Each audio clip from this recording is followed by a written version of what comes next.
Of many communities, one Chula Vista.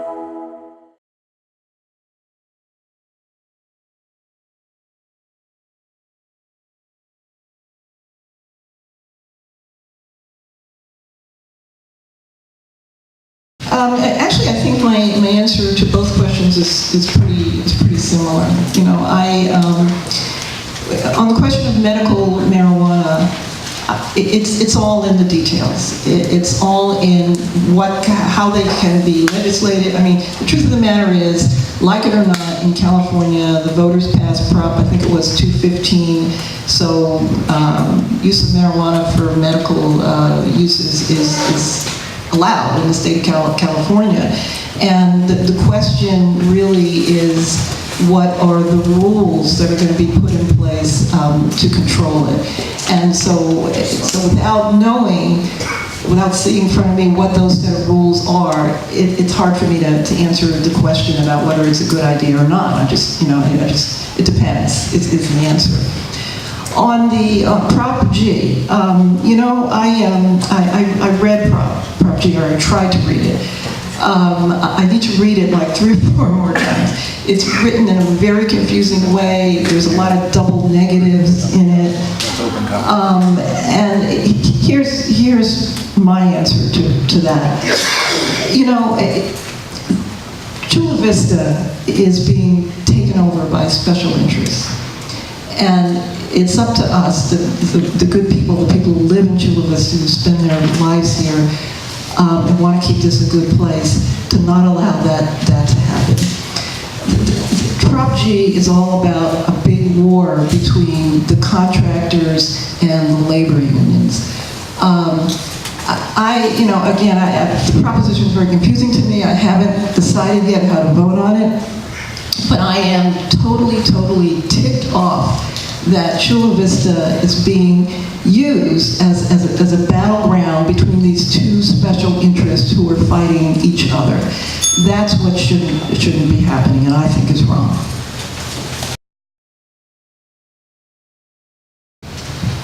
My mother is sitting in the audience tonight.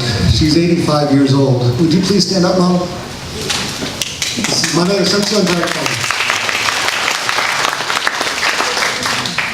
I'm very fortunate she's still with us. She had a brush with cancer some years back, and I got to tell you honestly from my heart, if there was, I'm not a scientist, I don't know the medical value of marijuana truly, but if I really thought there was something that could help my mother avoid pain, there's not much that could keep me from it. That's a personal statement.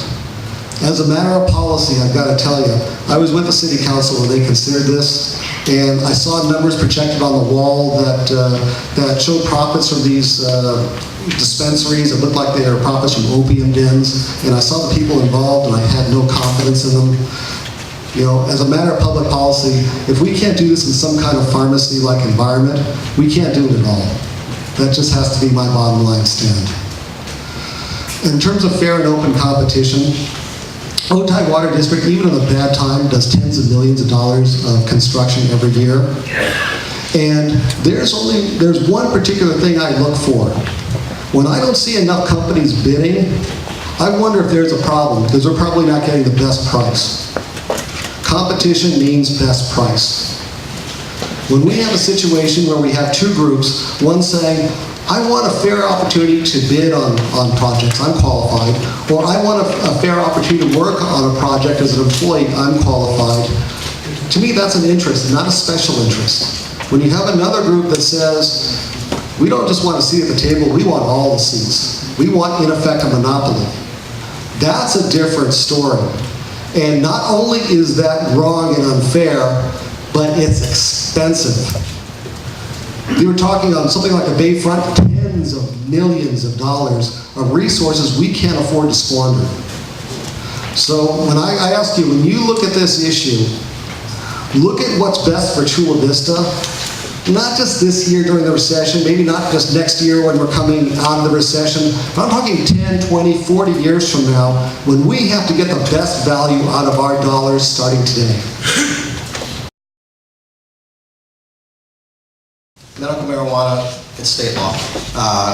I support the state law.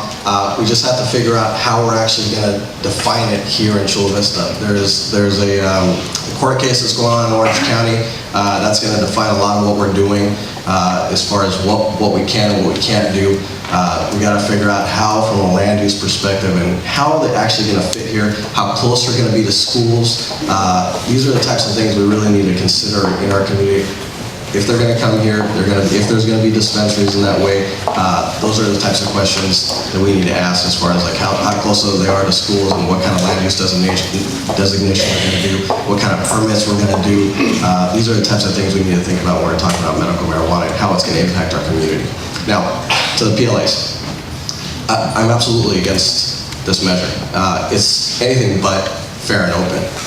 Larry talked about how this is, I can't remember what he said, but how this is something that is going to affect our community. Yeah, it's going to affect our community. It's going to do it in a bad way. What it's going to do is going to prevent us from ever developing our bayfront. And he talked about something else. He talked about two different, that there's one group that's an interest group and the other one that's not. Trust me, folks, they're both interest groups. You gotta know that. These are two interest groups that are fighting it out. These guys have come from Missouri, from Arizona, from all over the United States, but they're not from our community. These ABC guys are not from our neighborhoods. They've come here to set a precedent in our community.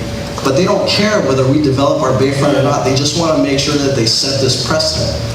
So this is one of the reasons I'm not supporting it. He also talked about something that was important to note, that somehow this was going to be, it's about the bids. It's not about the bids. If you look at San Diego Unified, the last bid that came in on that PLA was 40% underbid.